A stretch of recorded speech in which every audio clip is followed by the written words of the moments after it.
Hi, Steve. Well, advocates of this legislation say this year Republicans shouldn't be taking an easy way out by killing a controversial measure in a committee hearing, of course, without a recorded vote. Instead, they argue women and children must be protected, especially in spaces they might feel vulnerable. But of course, there are many opponents to this measure, and they predict it would only divide and stigmatize.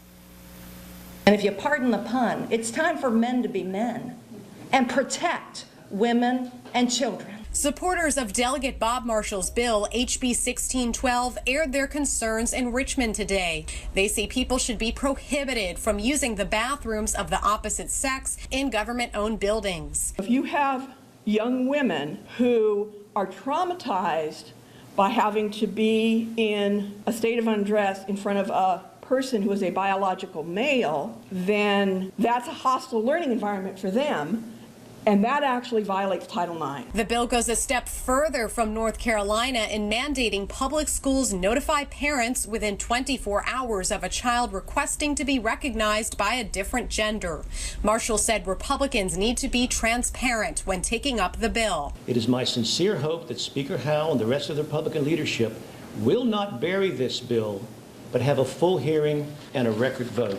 During this press conference, a transgender man, Theodore Kahn, confronted those at the podium and asked where is he supposed to use the bathroom. I deserve to go to the bathroom in peace and to not make a bodily function a criminal act. Liberals and other LGBT activists in the room said they feel lawmakers should focus on other issues. It's disturbing that that type of piece of legislation would be filed. We saw what happened in North Carolina when a bathroom bill was passed and businesses left. For this bill to move forward, it would first need to clear a House panel of lawmakers.